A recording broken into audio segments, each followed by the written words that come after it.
Merlin, the most powerful wizard in the land, has cornered the market on mana and magical ingredients. And that's bad news for you aspiring wizards. There's only one way to end his megalomaniacal reign. You must kill Merlin. The wizard to do so wins. Learn spells to position your acolytes in the proper places and have 20 mana available to kill Merlin. The game here is set. Each elemental quadrants will have their spells placed randomly, and each player will start with 3 ingredients drawn from the deck as well as his wizard pawns. 3 ingredient cards will have been drawn, and know that here, anytime there's a copy of an ingredient already there, discard all cards from the row and draw new ones. Determine the first player randomly and place the Merlin card to the player's right with the arrow pointing to them. Lastly, each player will be given their secret formula card. This is where the 4 wizard pawns need to be on the board, and when you have 20 mana to kill Merlin, you'll win. So, how do we play? On the active player's turn, they'll have the option first of casting beginning of turn spells, the one marked with the B that their wizard pawn is on. The mana cost of the spell is listed here. Then you'll roll the die and you'll get that much mana. You will then have the option in any order of buying up to 3 ingredients or learning spells. Ingredients you buy from the row cost 2 mana, or you can draw the top one from the deck for 1 mana. Keep in mind your hand limit is 5. Going over will have you discard immediately. These ingredients are used to learn spells. The required ingredients to do so is listed here and requires 3 mana as an extra cost. Now, when learning spells, you must place your first wizard for each quadrant closest to the middle of the board. So, for each quadrant, it's these ones here. Then, to learn new spells, you can only learn those that are adjacent orthogonally to where you have your wizard. And no, you can't move a wizard unless you have one adjacent there. Lastly, on your turn, you can cast any end of turn spells. Those are marked with an E by paying its cost.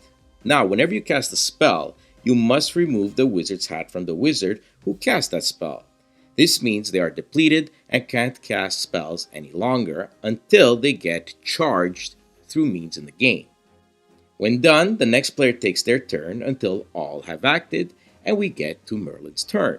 You reveal the top card of the deck and do its effects, usually negative. This includes reversing the order of play from clockwise to counterclockwise. Keep playing until you have your wizards, charged or not, in the secret formula's position, pay 20 mana, and declare that you killed Merlin, winning you the game. So the great components and visual artwork are very reminiscent of Wacky Packages cards. You guys remember those, or is it just me? It just pops up at you, and they nail the humor they are going for dead on. We chuckled quite a lot at the beginning when discovering the game.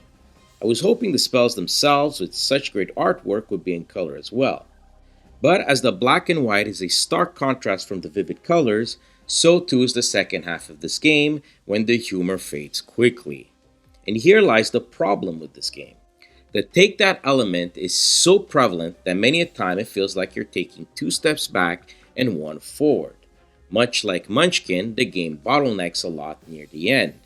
Each secret formula has exactly 12 steps, and therefore it's easy enough to know who's about to win, and when that happens, that person will be the target of spells relentlessly. On top of that, the Merlin cards and the luck factor can be really punishing. Amassing 20 mana to kill off Merlin is no easy feat when you roll between 2 or 12 mana per turn, and when you have cards or spells that can make you lose all of it. It makes it painstakingly long. This game should not last more than 45 minutes, an hour tops. We trudged on for almost 2 hours, and it bottlenecked so much we all lost interest fast. I actually like the premise of the game and its interesting mechanics, and I think they needed to streamline it. It needed a little more playtesting and fine-tuning to make sure Kill Merlin doesn't overstay its welcome on the table. I wish they did this, because it would have been a very solid, humorous game. But as is, Kill Merlin barely gets a passing grade with a 6 out of 10. Enjoyed our review? Like the video and subscribe. You can also find us on social media like Facebook and Instagram. Thanks for watching. Until next time.